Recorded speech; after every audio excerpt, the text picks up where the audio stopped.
नमस्कार, आपका स्वागत है। दोस्तों, महाभारत ग्रंथ में मनुष्य को भोजन करते समय कुछ बहुत ही जरूरी नियम बताए गए हैं। अगर कोई मनुष्य नियमों का पालन करते हुए भोजन करता है तो उसे आरोग्य के साथ ही सुख, समृद्धि और वैभव की प्राप्ति होती है।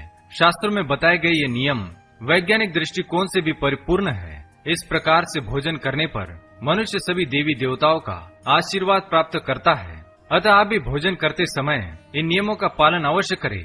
तो आइए बिना देरी किए जान लेते हैं वो कौन से नियम हैं। पर उससे पहले अगर आपने चैनल को सब्सक्राइब नहीं किया है तो इसे सब्सक्राइब कर लीजिए। साथ ही वीडियो को एक लाइक करना ना भूले। सबसे पहली बात, भोजन करने से पहले 5 अंग, 2 हाथ, 2 पैर और मुख, इनको अच्छी तरह से धोकर ही भोजन करना चाहिए। भोजन से पहले अन्न देवता एवं अन्नपूर्णा माता की स्तुति करके उनका धन्यवाद देते हुए तथा सभी भूखे प्राणियों को भोजन प्राप्त हो, ईश्वर से ऐसी प्रार्थना करके ही भोजन को शुरुआत करनी चाहिए। भोजन बनाने वाली महिलाओं को स्नान करके ही शुद्ध मन से मंत्र जाप करते हुए ही रसोई घर में भोजन बनाना चाहिए। सबसे पहले 3 रोटियां, एक गाय के लिए, एक कुत्ते के लिए और एक कौवे के लिए अलग निकालकर फिर अग्निदेव को भोग लगाकर ही घर वालों को खिलाना चाहिए। भोजन किचन में बैठकर ही सभी के साथ करें।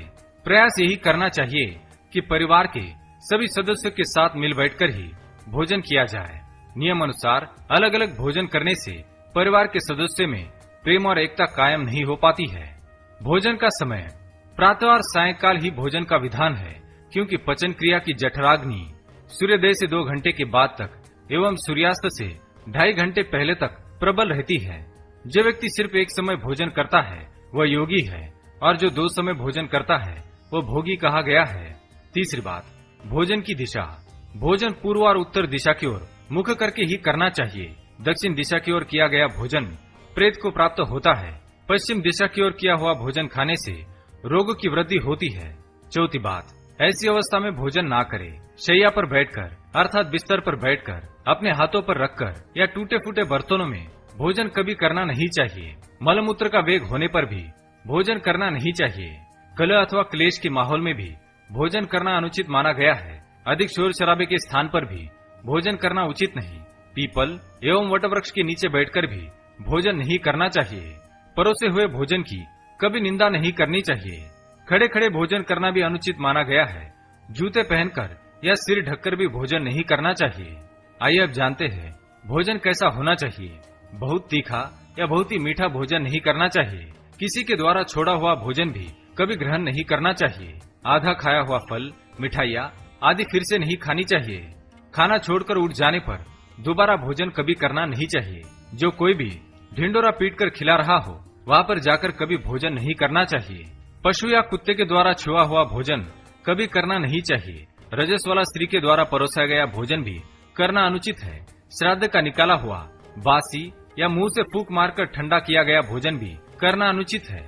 बाल गिरा हुआ भोजन भी ना करे। अनादर युक्त अवहेलना पूर्ण परोसा गया भोजन भी कभी ना करे। कंजूस के द्वारा वैश्या के हाथ का, शराब बेचने वाले का दिया भोजन भी और ब्याज का धंधा करने वाले व्यक्ति का भोजन भी कभी करना नहीं चाहिए। छठी बात, भोजन करते समय ध्यान रखे। भोजन के समय मौन रहे। रात्रि के समय भरपेट ना खाए। अगर भोजन करते समय बोलना आवश्यक है तो केवल सकारात्मक बातें ही करे। भोजन करते समय किसी भी प्रकार की समस्या पर चर्चा ना करे। भोजन को बहुत चबा चबा कर खाए। सबसे पहले मीठा, फिर नमकीन और अंत में कड़वा खाना चाहिए। थोड़ा सा भोजन करने वाले को आरोग्य, आयु, बल, सुख, सुंदर संतान और सौंदर्य प्राप्त होता है। सातवीं बात, भोजन के पश्चात क्या नहीं करना चाहिए। भोजन के तुरंत बाद पानी या चाय नहीं पीना चाहिए।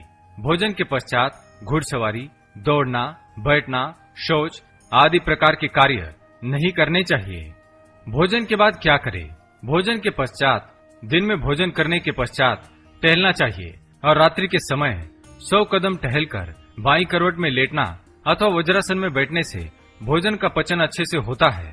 भोजन के 1 घंटे के बाद मीठा दूध एवं फल खाने से भोजन का पचन अच्छी तरह से होता है। भीष्म पितामह ने अर्जुन को दिए महत्वपूर्ण संदेशों में कहा गया है कि जिस थाली को किसी का पैर लग जाए उस थाली का त्याग करना चाहिए। ऐसी थाली विष्ठा के समान त्याज्य होती है। भीष्म पितामह कहते हैं कि भोजन के दौरान थाली में बाल आने पर उसे वहीं पर छोड़ देना चाहिए।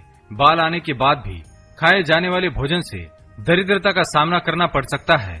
भोजन पूर्व जिस थाली को कोई लांग कर गया हो, ऐसे भोजन को भी कभी ग्रहण नहीं करना चाहिए। इसे कीचड़ के समान छोड़ देने वाला समझना चाहिए। भीष्म पितामह ने अर्जुन को बताया कि एक ही थाली में भाई भाई भोजन करे तो वह अमृत के समान हो जाती है।